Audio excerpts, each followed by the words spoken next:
예, 안녕하세요. 2023년 11월 17일 정한영의 부동산 이야기 시작하겠습니다. 아직도 제가 이게 마이크가 좀 익숙지 않아요. 전문 방송인이 아니기 때문에.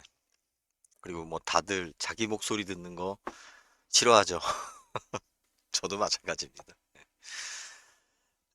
근데 이제 보니까 이게 신경을 좀 많이 써야겠더라고요. 여러분들 그래도 청취하실 때, 좀, 예, 부동산 이야기니까 뭐 부동산 이야기를 하겠는데요. 그 전에 이제 한 분이 댓글을 주셨어요. 그래서 삭제를 할까 하다가 그냥 댓글 승인을 했는데 음, 일단은 뭐 댓글에 대해서는 제가 이제 물 관리를 좀 하고 있습니다. 하고 있고 386에 대해서 제가 그 콘대 386 뭐 이렇게 해가지고 제가 좀 이야기한 것에 대해서 이제 말씀을 이렇게 쭉 하셨는데 개인적으로는 뭐 이제 저하고는 거의 이제 띠동갑 되시는 분들이니까 뭐 선배님, 형님 뭐 이러면서 서로 예, 뭐 교류하고 뭐 이야기하는 것은 그분들의 입장이라든지 뭐 이런 부분들 예, 이해는 가요.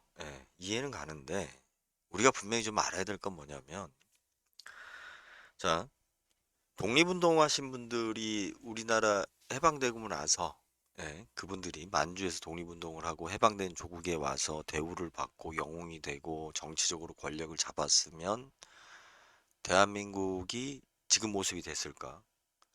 또 뭐 그 전에 학생운동이 있었고 60년대 그리고 이제 우리가 뭐 70년대, 80년대, 90년대 거치면서 그 과거의 이제 공적 가지고 계속 그 이제 마치 그러니까 영웅시대고 정당화되는 거. 저는 영웅시대 된 부분은 그 2000년도 초반에 이미 됐다라고 봐요. 우리 유시민 작가라고 하시는 분이나 뭐 그 당시에 뭐 김부겸 총리나 또 뭐 몇 분들 쭉 있죠. 그 2000년도에 이제 정계 입문하고서 또 지금 현재 그 뭐 3선 4선 국회의원 하시는 분들 386 세대라고 할 수 있는 분들 지금 환갑 되신 분들. 그런데 문제는 뭐냐면 예, 솔직히 이야기해서 이분들이 독립운동한 건 아니에요. 그리고 다들 그 학교 다녔고 예, 또 나름대로의 뭐 우리나라의 어떤 민주화를 위해서 그런데 그것도 저는 뭐 과연 제가 그런 평가를 할 수 있느냐라고 이야기하자면 그런 거 다 인정합시다. 그래요. 다 좋아요. 다 훌륭한 분들이고 다 좋습니다. 하지만 우리 축구 경기장에 지금도 차범근을 우리가 경기장에 뛰게 할 수는 없잖아요. 그죠? 차범근 그 지금 감독이었던 분을 선수를 예, 지금 박지성을 다시 내보낼 수 없잖아요. 야, 나는 이렇게 뛰어난 사람이니까 나이가 먹었어도 아직도 더 뛰어나. 너희들은 아직도 어린 놈이야. 이 생각 자체를 깨야 돼요. 그런데 솔직히 굉장히 힘든 게 아니라 못 깬다고 저는 봅니다. 저희 X세대가 지금 90년대 학번들이 80년대 학번들을 못 이겨요. 왜 못 이기냐면 일단은 그분들이 먼저 기득권을 잡았고 그리고 나이 차이가 많이 나질 않아요. 우리하고. 그러다 보니까 공유하는 부분이 많아요. 서로 권력 부분도 그렇고 경제적인 부분도 그렇고. 예. 그리고 이분들이 아직도 정정하세요. 예. 그런데 문제는 뭐냐면 우리 중간 세대가 최대한 그것을 갖다 어느 정도 상쇄시키지 않으면 예, 1, 20년이 또 비는 거예요.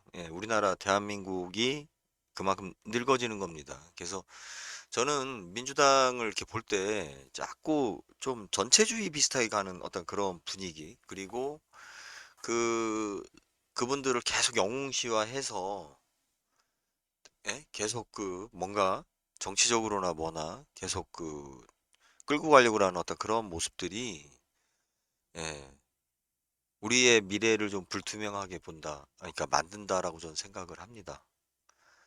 제가 정치적인 거는 뭐 그렇게 뭐, 예, 제 역량이 바뀌니까. 그런데 부동산 부분에서도 분명히 말씀드리지만 제가 부동산 유통혁명이라고 하는 이유가 뭐냐면 시대가 바뀌고 있어요. 예, 바뀌고 있는데 지금 현재 우리 부동산 시장을 지배하는 거는 바로 그 80년대 학번들이 가지고 있는 아파트예요. 그 사람들이 가지고 있는 아파트. 예? 우리가 지금 현재 재건축이나 재개발돼서 아파트가 지금 형성이 되고 지금 저 가격이 형성되는 거는 지금 80년대 학번들이 서로 사주고 팔고 하고 있죠. 그리고 그 속에서 우리 밑에 세대들이 그걸 또 사고 싶어서 하니까 그 가격이 유지되는 건데 바꿔야죠. 예, 새로운 시대로 갈 수 있게끔 바꿔야죠. 그분들이 늙어서 먹고 살고 편하게 살기 위해서 우리가 계속 그 밑에 세대들이 딱거리를 해가지고는 우리의 미래에도 없고 우리 미래도 없고 국가적의 국가적인 발전도 없다고 봐요. 그래서 너무 막 그 민주화 세력 막 이러면서 그 하는 거 아니 다 좋아요. 예, 그때 뭐 남들 하지 못한 거 용기 내서 했고 예, 큰일 한 거 인정. 예, 하지만 아쉽게도 예, 시간은 간다. 예, 밑에 세대를 위해서 시간은 가는 거기 때문에 저는 틈만 나면 들이대려고 합니다. 예, 우리 세대가 빨리 386 세대들을 그 역사적인 우리 국가의 주역에서 밀어내야 돼요. 우리 세대가. 그래야만이 우리 세대도 좀 뭔가 할 수 있는 기회가 오고 그리고 우리 밑에 세대한테도 그 기회가 더 많이 갈 수 있는 여건을 만드는 거지. 어느 분야든 그죠? 나이는 숫자다? 아니에요. 예. 그리고 너희들은 젊어서 모른다? 본인들은 뭐 30대 때 알았어요. 40대 때 알았고. 이상한 논리로 계속 자꾸 특히 우리나라 사회가 특히 그 심한데 나이 가지고 이러는데 그죠? 그 일부분은 예, 나이 먹은 사람들이 더 잘 알죠. 문제점이나 요령은 더 많이 알아요. 예, 요령은 이미 답이 나와 있었던 거에 대한 요령은 경험이 많은 사람들이 더 유리해요. 하지만 새로운 세상에 대한 수용력이나 그죠? 새로운 세상에 대한 적응력은 나이가 먹으면 먹을수록 안 돼요. 예? 우리가 좀 더 해야 돼. 이거 자체가 잘못됐어요. 그 후배들 위해서 뭐 더 해주는 것처럼 이렇게 얘기하지 마세요. 본인들이 좀 더 젊고 본인들이 좀 더 삶을 그죠? 예, 더 주도해서 가고 싶은 욕심. 저도 마찬가지죠. 그건 사람에 대한 욕심이죠. 그런데 그렇다고 해서 밑에 후배들이 치고 올라오는 것을 갖다가 그런 논리로 누르면 안 된다고 봅니다. 제가 지금 말이 좀 왔다 갔다 했는데 예, 틈틈이 저는 계속 이 부분에 대해서 이야기를 할 거예요. 계속 강조할 거고. 한동훈 장관 뭐 개인적으로 저런 저런 씨, 제가 그 한동훈 장관에 대해서 딱 동감하는 건 하나 가발 쓰는 사람의 고충 예, 그 느낌 예, 누가 가발 이야기하면 그 심적으로 불편함 예, 그건 내 동감해요. 그거만큼은 같은 입장이니까 그런데 다른 거는 뭐 옹호할 생각은 일도 없는데 그렇다고 해도 그죠? 그 친구가 저하고 뭐 이제 나이는 같으니까 어린 놈이 어린 놈이 20살 넘잖아요. 특히 이제 우리나라 사회는 20살은 이제 조금 그런 감은 있고 최소한 또 군대 갔다 온 나이 25? 다 떠나서 일단 20살만 넘으면 아무리 어려 보여도 그거는 그 나이들끼리 이야기했을 때 하는 거고 우리가 지켜줘야 돼요. 소위 말해 20살이 아니어도 성적으로 아무리 우리가 경험이나 지적으로 떨어진다 하더라도 엄연히 성인이고 똑같은 투표권을 가지고 있고 예? 설사 지식이나 지혜는 나이 먹은 사람보다 부족할 수는 있어요. 아직 경험이 없고 젊으니까. 그렇다고 해서 늙은이들보다 못난 게 아니에요. 그 친구들은 우리가 이야기하면 뭐예요? 깨끗한 거잖아요. 아직 노트로 얘기하면. 예. 새로운 세계를 쓸 수 있는 거잖아요. 우리는 점점 고정관념에 갇혀 있고 예. 새로운 걸 쓸 수 있고 미래를 펼칠 수 있는 거는 그 친구들이지 우리가 가르쳐 주는 거 아니에요. 자꾸 나이 먹은 사람들이 그런 거잖아요. 우리가 가르쳐 준 대로 하면 돼. 부모들이 자식을 망치는 것 중에 하나가 자식의 미래를 갖다가 내가 먼저 살았으니 자꾸 뭐예요? 가르쳐 주려고 하는 거예요. 앞으로 사회는 아시잖아요. 그런 사회가 아니다라는 거. 조선시대처럼 500년 동안 계속 농사 짓던 그런 사회가 아니잖아요. 또 뭐 우리나라만 그랬지. 조선에서만 그랬지. 예, 세계적으로는 그렇지 않았잖아요. 자꾸 옛날 얘기 하지 맙시다. 예, 저도 이제 예? 그러니까 50 먹은 사람한테 어린 놈이 그러면 참네. 예? 본인들 50대 때는 어떻게 행동했는데 그런 얘기는 예. 그러니까 다른 아무리 옳은 이야기를 하더라도 그런 거 하나에서 예, 국민들의 감정 또 밑에 세대들의 감정이 안 따라가는 거예요.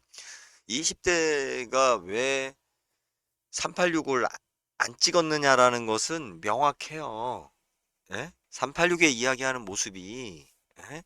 20대들은 뭐 여러 가지 이유가 있겠지만 오히려 386 세대보다 더 나이 많은 할아버지들이 이야기하는 게 더 오히려 환상적이고 그럴듯한 논리로 걔네들한테 왜 받아들여졌겠어요. 예? 저는 이 부동산 부분에서도 이 부분이 굉장히 크다고 봐요. 지금 아파트 부분에 대해서 이제 부동산 이야기 하겠습니다. 아파트 부분에 대해서 여러분들이 아셔야 될 게 지금 이 아파트 시장을 주도하는 사람들이 누구냐면 386 세대예요. 이 사람들이 그죠? 젊었을 때 첫 집을 장만하기 시작할 때 물론 뭐 조금 시간 차이는 있겠지만 그때부터 해서 아파트 값을 올리는 모든 과정 속에 시작과 끝에 있어요, 이 사람들이. 이 386 세대들이 다 늙고 죽고 거의 다 빠져나가야 이 아파트 시장에 대한 우리가 고정관념을 벗어날 수 있는 거죠. 왜? 이 사람들이 인구도 제일 많아. 돈도 제일 많아. 이 사람들이 주거지야. 예, 모든 경제, 정치, 언론 모든 거에 대해서 지금 386 세대들 이거는 여야를 막론하고 70년대 학번들이 지금 다 잡고 있단 말이에요. 이 사람들이. 예.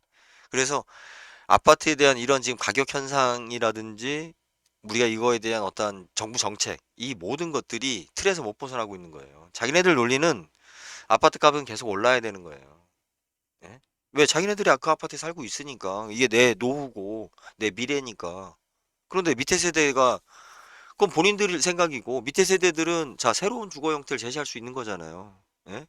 우리가 새로운 형태의 주거를 아파트가 아닌 새로운 형태의 부동산을 제가 어제 잠깐 제가 그런 얘기 들었죠. 다른 사람 유튜브나 부동산 채널 보는 게 너무 힘들긴 하는데 그래도 저 혼자 떠들 수는 없으니까 이제 다른 사람 거를 이제 억지로라도 좀 보려고 해요. 보려고 하는데 상가에 대해서 이야기하더라고요. 상가에 대해서 제가 그 상가에 대해서 오늘 좀 명확하게 여러분들한테 하나 팁을 좀 드릴게요. 상가를 고르는 데 있어 많은 분들이 그 유튜브나 뭐 책이나 뭐 상가를 공부해야 뭐 잘 살 수 있다? 아이고, 안 된다니까요. 내가 해서 깨져보기 전에는 장사를 안 해본 사람이 좋은 상가를 공부해서 산다? 그거는 운빨이에요, 운빨. 운빨이고, 지금, 자, 요, 잠깐, 이제 오늘 나왔던 것들만 좀 살피고 제가 상가 이야기를 오늘 좀 하겠습니다. 상가는 어떤 기준으로 봐야 잘 살 수 있는가?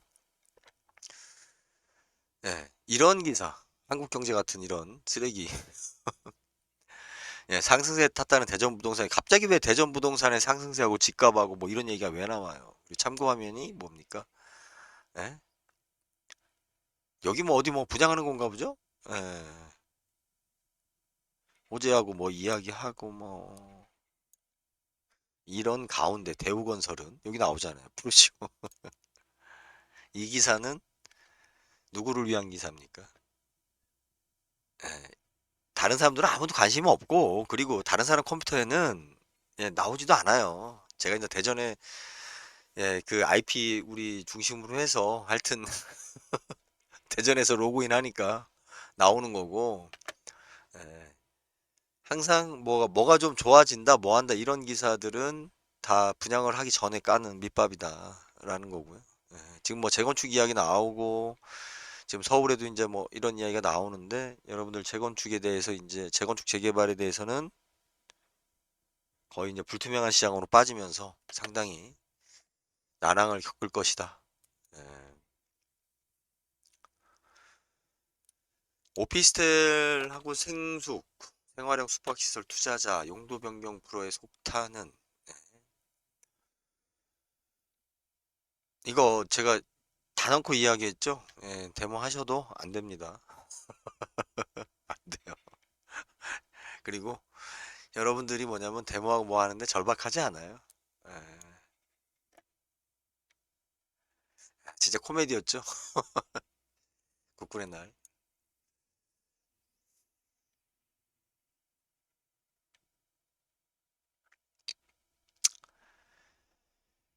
이런 기사가 여러분들이 우리 할 때 뭐냐면 11억까지 갔었거든요. 지금 완전 떨어져서 6억, 7억대 거래되거든요. 그런데 사실은 11억까지 간 적이 있었던 건가요?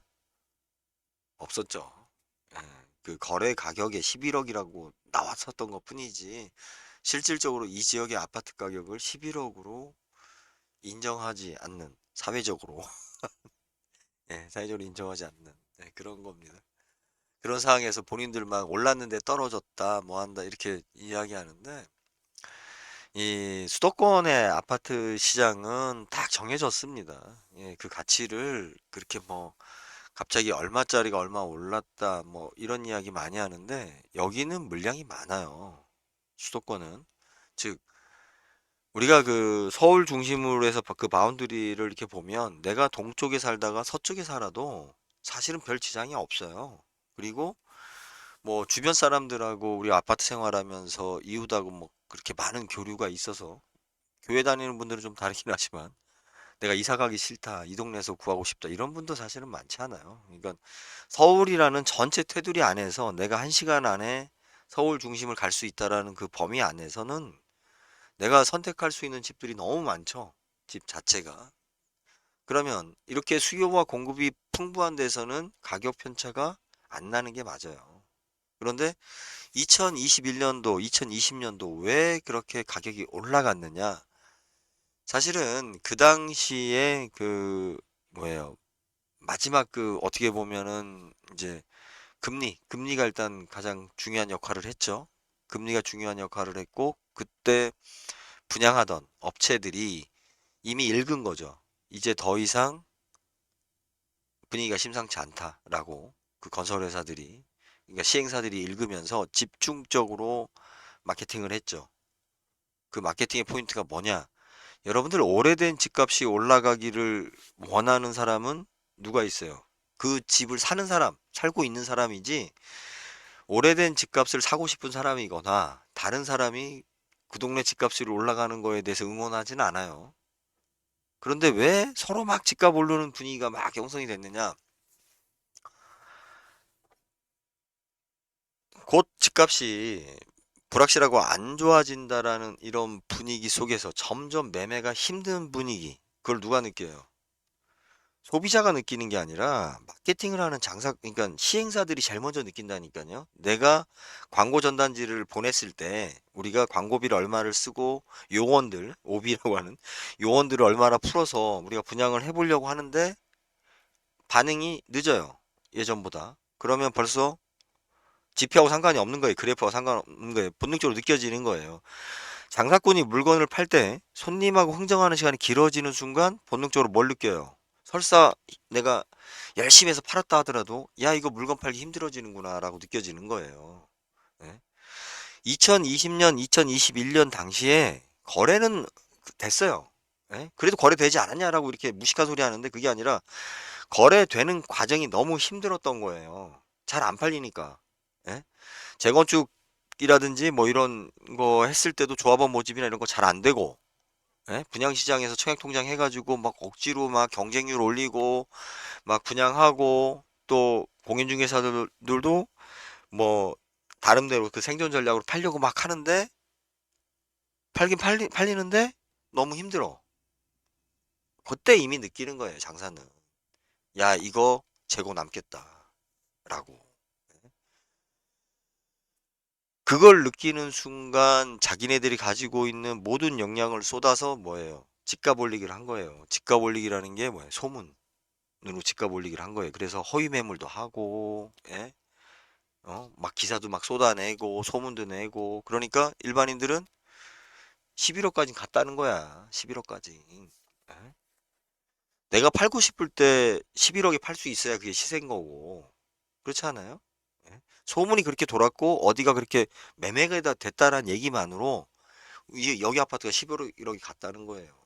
천만의 말씀이에요. 간 적 없어요. 몇 개 거래된 거 가지고 막 너는 왜 그걸 부정하냐? 아까 그걸 믿던가. 씨. 우리가 집값이 그 오르내리고 문제 가지고 자꾸 이제 그래프 가지고들 따지는데 그게 아니고 필드에서 진짜 그 뭔가 되는 분위기다라고 싶으면 딱 던지면 바로바로 달라들어요. 사람들이. 예? 광고에 힘 안 써도. 그런데 광고에 힘을 써야 되고 막 마케팅 전략 짜야 되고 뭐 사람들한테 무이자로 해줄게요. 뭐 선물 줄게요. 예? 여기 막 나중에 아파트 값이 더 올라요. 막 이런 얘기를 해야만이 팔린다. 팔기 힘들다는 얘기거든. 그게 처음에는 조금 먹히는 것 같아도 곧 안 된다라는 게 느껴지는 거죠. 예?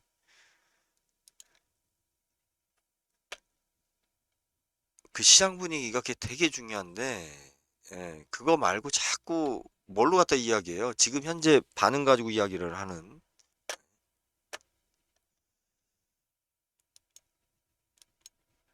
지금 이제 서울 같은 경우도 마찬가지입니다. 현재 지금 우리 잠실이라든지 이런 데서 그 재건축하면서 주변에 이제 전세 수요가 많았잖아요.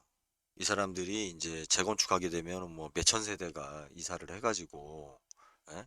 비워야 되니까. 그런데 이제 지금부터 나타나는 현상은 뭐예요? 서울시 인구는 줄고 있는데, 자, 집은 늘어요. 그죠? 계속 용적률을 올려주니까, 계속 집은 늘어요. 그죠? 그러면, 야, 수요보다 공급이 많으니 집값이 떨어질 거다. 이런 미친 소리가 어디 있어요? 공급 원가가 있는데. 예? 아무리 공급이 늘어도 망하면 싸게 내놓을 거다? 망하면 누가 가져가요? 채권자가 가져가요. 채권자가 가져가서 다시 정상 가격으로 내놓지. 여러분들이 생각하는 것처럼 집값이 떨어지지는 않는다. 예?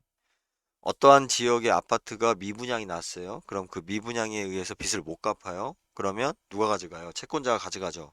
채권자가 가져가서 그러면 걔네들이 싸게 가져왔으니 싸게 내놔요? 그렇지 않다니까요. 걔네들도 그걸 가져와서 왜 가져오겠어요? 시간이 걸려도 비싸게 팔아야지 자기네들이 이득이 남으니까. 그러면 아니 왜 비싸게 팔아요? 싸게 빨리 팔고 빼면 되지. 수요자는 정해져 있어요. 비싸게 팔든 싸게 팔든 수요는 양은 정해져 있다니까. 예? 싸게 판다라고 해서 원 플러스 원으로 우리가 먹는 거라든지 마트에서는 싸게 팔면 저도 이제 뭐 콜라 같은 거, 펩시 원래 펩시 안 먹었는데 안 팔리면 원 플러스 원 하잖아요. 그럼 하나 살 거 두 개 사잖아요.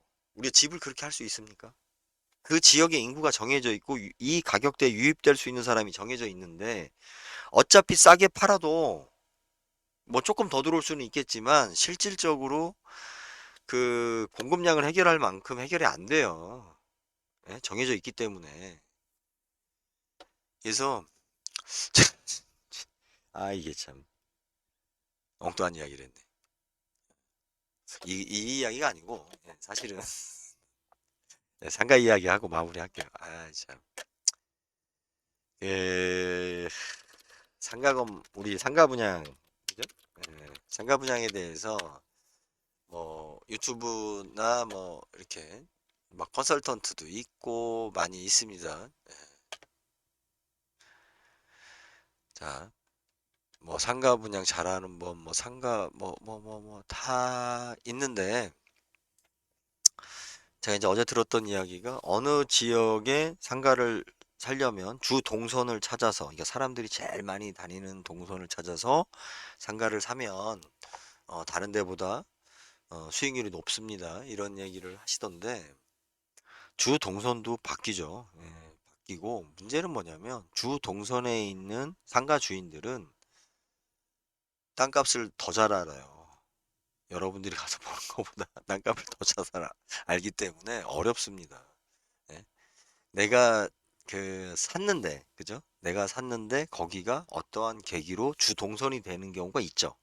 예, 그런 경우는 내가 수익이 남는 거지만 여러분들이 상가로 사러 갈 때는 이미 내가 들어가자마자 잘 되는 걸 원하기 때문에 미래에 여기가 주동선이 될 거다라고 투자하기는 거의 불가능해요. 사실.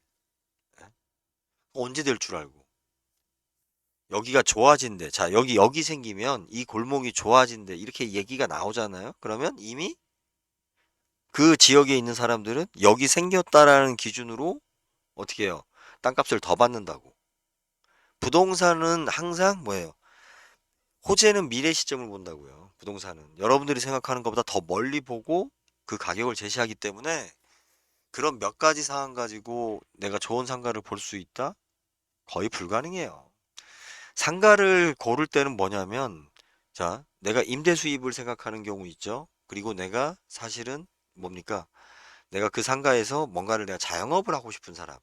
지금 이제 은퇴를 하고 교양이면 내가 월세를 안 내고 나름대로 뭐 요즘 아직까지도 유행하고 있는 카페라든지 뭘 해도 여기서 내가 뭐 월세 안 나가니까 최소한도 내 어떤 삶도 만족시키면서 적당히 돈을 벌 수 있는 사람들과 교류하면서 자, 이런 걸 꿈꾸실 텐데 일단은 임대로 상가를 수익형 임대 모델의 상가는 사는 것 자체는 꿈도 꾸지 마세요. 그거는 가장 좋은 케이스는 뭐냐면 내가 상가를 사서 운영을 하다가 은퇴를 하는데 나는 이제 은퇴를 하니까 그냥 내 상가를 어 후배들한테 후배죠. 나중에 들어오는 사람한테 내가 받는 임대 수입 예, 요 정도는 계산할 수 있어도 정상적인 상가 물건에 들어가서 내가 임대 수입을 앉아서 계산한다. 여기 월세가 얼마고 뭐 웃기는 소리 하고 있네. 예, 100% 당합니다. 100% 당하고 그런 임대 수입은 없어요. 그러니까 임대 수입은 아예 꿈도 꾸지 마라. 상가 살 때. 상가를 내가 물려받는 경우 아버님이 운영을 했는데 아버님이 카센터를 운영했는데 갑자기 돌아가시고 나서 내가 카센터를 물려받았는데 나는 카센터에 전혀 소질도 없고 관심도 없어요. 그래서 임대를 놨어. 예, 뭐 제 주변에 있는 그대로의 예예요. 예, 갑자기 돌아가시고 나서 이런 경우 그 상가를 내가 어차피 임대 수입 어쩔 수 없으니까 예, 그런 임대 수입은 몰라도 내가 적극적으로 퇴직금이니 뭐니 모아가지고 상가 임대를 사서 여러분들이 월세 얼마에 뭐 이딴 거 계산한다? 세상이 그렇게 단순하게 돌아가요? 그런 거 절대로 없어요. 그런 거 절대로 없고 상가를 내가 일반인들이 산다라고 했을 때 뭐냐면 내가 거기서 뭔가를 할 수 있다라는 가정하에 내가 직장을 그만두는 입장이거나 부업으로 그죠?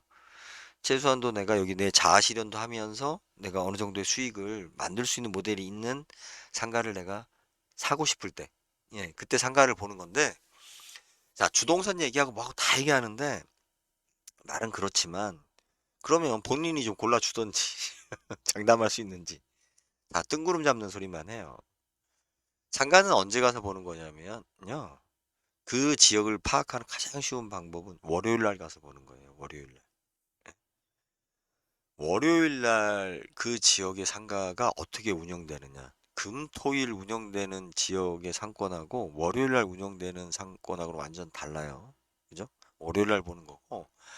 그리고 왜 그러냐면 월요일 날 대개보면 많이 쉬죠. 가게들이. 많이 쉬고 뭐 문을 많이 안 열고 뭐 술집이나 이런 것도 많이 안 여는데 진짜 되는 지역은 아무리 다른 데가 망해도 이 동네에서 이 지역에서 여기는 된다라는 무슨 되는 데는 월요일에 문을 여는 곳이에요. 월요일 날. 그리고 또 그 우리가 외지, 그죠?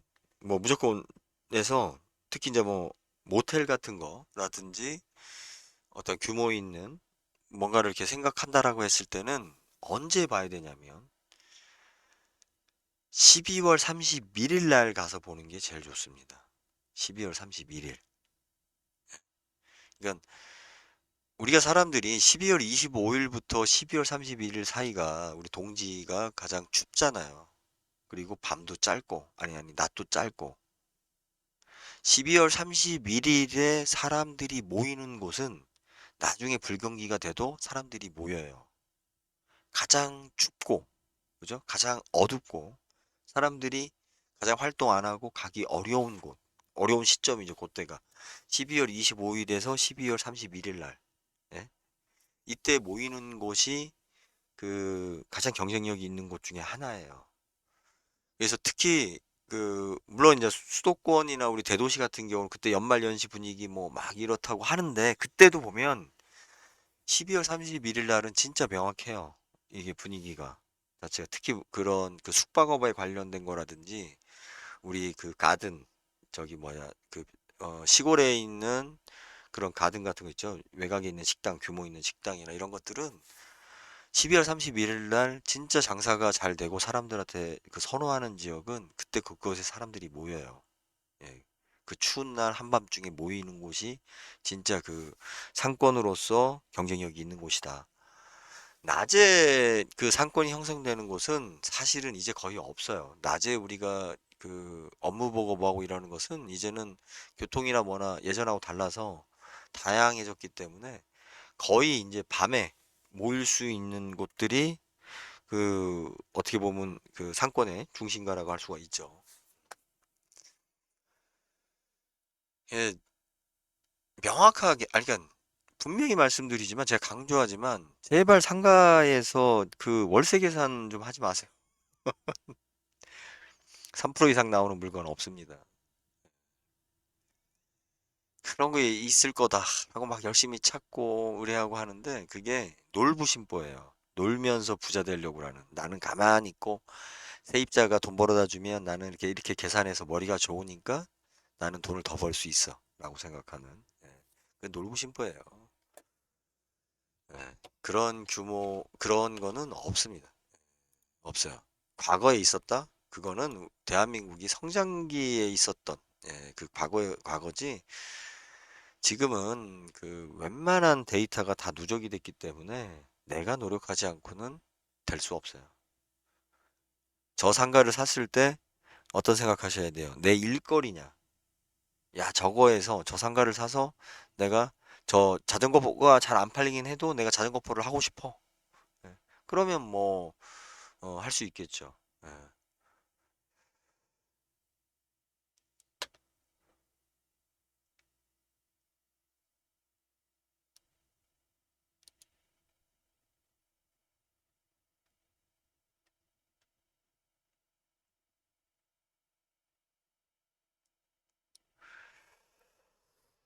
그리고 뭐 이렇게 분양되는 상가들 많이들 하시죠. 분양되는 상가는 이게 지금 그 제가 아까 386들 이야기했잖아요. 70년대 학번들의 작품입니다. 예, 그러니까 이 양반들이 지금도 아직도 도시계획도 그렇고 그 상가 분양해서 파는 이 하여튼 작품들이나 형태가 저는 그 우리 밑에 세대들 그죠? 90년대 학번, 2000년대 학번, MZ 세대들의 그 니즈를 제대로 파악 못하고 지금 그 자꾸 옛날 생각만 하면서 저딴 식의 상가 건물을 짓고 있어요. 지금은 뭐 자기네들끼리 사고 팔고 뭐 돈 벌었다 뭐 이렇게 하겠지만 지금 밑에 세대들한테는 지금 386 세대들이 갖고 있었던 이제 그런 부동산 물건들은 외면당할 겁니다. 그리고 외면당해야 되고요. 왜? 새로운 시대에 맞게 부동산도 지어져야죠. 개발돼야 되고. 그런데 정치권도 386, 경제도 386, 뭐 언론사도 386, 다 이 사람들이 지금 있다 보니까 아직도 90년대 말, 2000년대 초 이 분위기에서 벗어나질 못해요. 갖고 있는 사고방식 자체가 급격하게 빠질 겁니다. 지금 아파트에 대해서 뭐 여러 가지 이야기하지만 제가 거듭 이야기하지만 그 앞부분에도 이야기를 했어요. 아파트에 대해서는 지금 주도하는 사람들이 386 세대들이기 때문에 이 양반들이 이제 본격적으로 뭐 이제 거의 다 은퇴들을 했지만 경제적인 어떤 주체에서 벗어나면서 예, 그냥 우리 이제 밑에 세대들이 안 따라가야죠. 강남의 압구정동의 뭐 현대 아파트 그거는 뭐 지금 386 세대들이야 좋아하시고 그, 뭐 한강이 보이는 뷰. 아이 그거는 뭐 당신들이나 좋아하시고 우리가 그것을 외면해야 돼요. 그리고 나서 에, 우리 세대들이 또 새로운 어떤 유행되는 부동산을 새로운 형태의 주거 환경, 새로운 형태의 상권, 새로운 어떤 부동산 문화를 우리가 새로 만들어내야 우리가 투자 성공을 할 수가 있고 경제의 주체가 될 수가 있는 거예요. 우리가 계속 그 우리 선배들이 만들어 놓은 시스템을 옹호하면 우리는 맨날 386둘의 시다발이만 되는 거예요. 그런 얘기나 들으면서 나이 어린 놈의 새끼가 뭐 이런 이딴 얘기를 들으면서 그죠? 참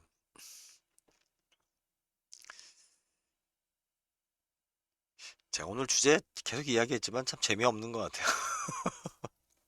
재미없습니다. 뭐 특별한 것도 없고 상가를 보실 때는 월요일 날 가시라. 월요일 날 가시고 특히 숙박업이나 그 외곽 지역은 도심 지역이 아닌 도심 지역도 마찬가지예요. 그 우리 명절 때 명절 끝나고 어 명절 기간 동안에 어디 이렇게 여는 데가 있죠. 계속 여는 데가. 그런 데는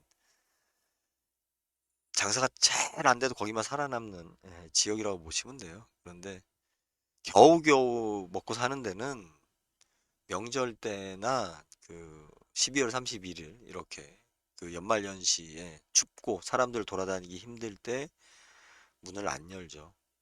우리 편의점 같은 경우도 보시면 그 가게들 편의점도 뭐 요즘은 24시간 안 하기 때문에 비 오는 날, 태풍 부는 날 보시면 돼요. 사람들이 다니기 싫어할 때 문이 열려 있냐를 봐야 돼요. 그쪽 지역의 상가를 볼 때. 사람들이 많이 다니고 활성화됐을 때 거기 사람들이 많다. 그 의미 없어요.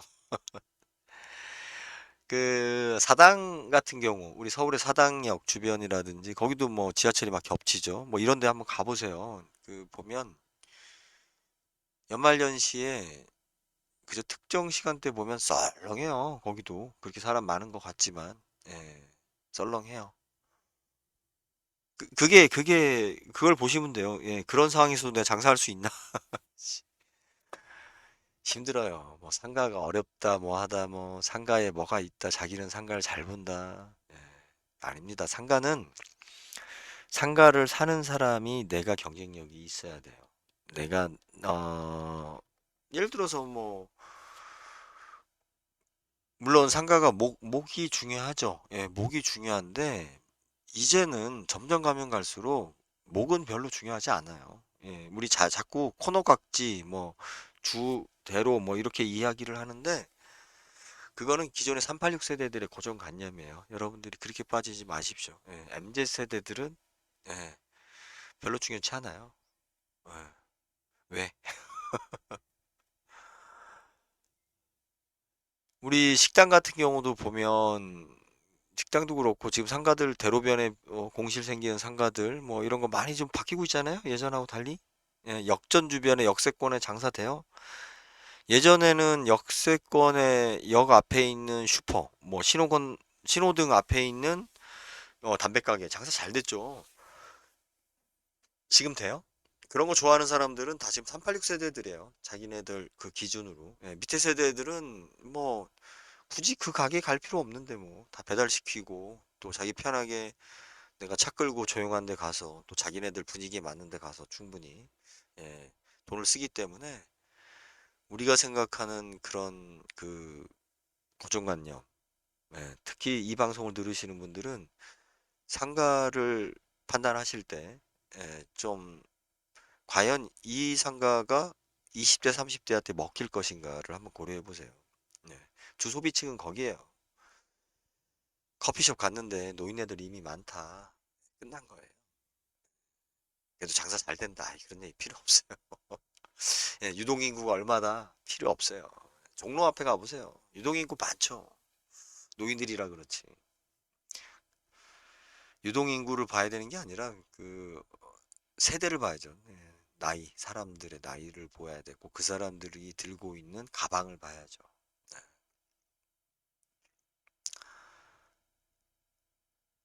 하여튼 뭐 그렇습니다. 아이 참. 이 혼자 떠드는 게 이럴 때, 그러니까 제가 막 뭔가 말하고 어려움이 있어요. 이게 주제 없이 맨날 떠들기가. 그래서 그냥 어제 그냥 상가에 관련해서 매불쇼였나 뭐였나 뭐 보다가 이제 한번 이야기하시는 걸 봐서 좀 된 것 같긴 한데 코너 각지 사는 사람이 제일 바보예요 상가 살 때. 그리고 상가는 월세 생각하지 마시고 내가 활용할 수 있느냐 내가 세입자는 여러분들보다 모질라서 여러분들한테 월세 줘가면서 노예가 되지 않습니다. 상가 건물이 만약에 장사가 안 되잖아요. 그러면 세입자는 어차피 3년 지나면 그냥 빼면 돼요. 손해보고 빼면 돼요. 하지만 여러분들은 상가를 사는 순간 못 팔아요. 공실이 생기면 팔면 되지. 공실이 생기는데 어떻게 팔아요? 공실 생긴 상가는 절대로 못 팔아요. 우리 아파트나 일반 집들은 주택은 그나마 공실이 생기면 좀 더 싸게 또 공실이 생겼으니까 또 필요로 하는 사람한테 팔면 되죠. 상가는 아무리 좋은 그러니까 비싼 지역이라고 하더라도 자리가 아무리 좋아도 그쪽 단지 자체가 공실이 생겼잖아요. 못 팔아요. 예? 아예 뭐 10분의 1로 떨어져도 안 삽니다. 상가는. 장사가 돼야만이 팔리는 것이기 때문에 공실이 됐다라는 거는 끝이죠. 세금만 내야 돼요. 노예가 되는 여러분들이 노예가 되는 겁니다. 상가를 사는 순간. 세입자를 내가 노예로 만들려다가 그러니까 이런 거죠. 우리 예전에 뭐 조선시대 때 뭐 그런 일은 없겠지만 그 뭐 무슨 제도에 가족 중에 누가 하나가 그 징병을 안 하고 도망가면 다른 사람이 하는 거죠. 연좌제처럼 나 대신에 세입자가 들어와서 월세를 내주는 노예를 해줘야 되는데 이 친구가 안 들어오면 내가 국가에 세금을 내는 노예가 된다는 거예요. 상가는. 그래서 내 자아 실현을 하기 위한 상가가 아닌 이상은 일단은 예, 안 사는 게 최고다. 절대로 안 나옵니다. 수익이. 특히 더 심해요. 상가는 데이터가 그 아파트처럼 미래 투자 가치성 가지고 이야기하는데 상가는 미래 투자 가치성이라는 거는 얘기할 필요가 없는 거예요. 그런 이야기를 하는 사람은 그거는 특히 재개발, 재건축 이야기하면서 여러분들한테 상가 팔려고 하는 경우 있어요. 예. 그 의미 없습니다. 의미 없고 상가는 현재 월세가 나와야 돼요. 그죠? 내 임대 목적으로 사는 이상. 근데 월세 잘 나오는 상가는 안 판다 주인이. 팔아도 월세 3% 이상 안 나온다. 상가의 가장 좋은 모습은 뭐라고 그랬어요? 내 부모님이 상가를 운영하시다가 그만두셔서 내가 그냥 어쩔 수 없이 임대 놓는 거 재산으로 받았기 때문에 그리고 내가 어떤 일을 할 때 그죠? 어떤 철학을 가지고 나는 오랫동안 이 일을 할 거야 라는 확신이 있을 때 뭐 월세로 이렇게 떠돌아다닐 수 없으니까 그럴 때 상가를 사는 거지. 그리고 이제 점점 이게 이제 쿠팡이 생긴 것처럼 상가에 대한 위치가 많이 흔들리기 때문에 지금 사무실도 우리 오피스텔이 안 내잖아요. 특히 뭐 예전에는 조그마한 사무실을 내더라도 오피스텔에 내고 상가 건물에 내 책상이라도 하나 갖다 놓고 업무를 했지만 지금은 뭐 집에서 하는 사람들도 많아요. 법인도 아예 집에다 등록하고 사업자도 집에다 등록하고 온라인이 가져다 준 세계이기 때문에 그래서 상가에 집착하고 상가 가지고 뭐 어쩌고저쩌고 하는 사람들은 다 386 세대들이다. 그들이 팔고자 하는 거다. 점점 가면 이건 더 심해진다. 예, 여기까지 하겠습니다. 아이고, 이제 억지, 씨, 뭐, 별로 영양가도 없는, 방송이었어요. 예, 감사합니다.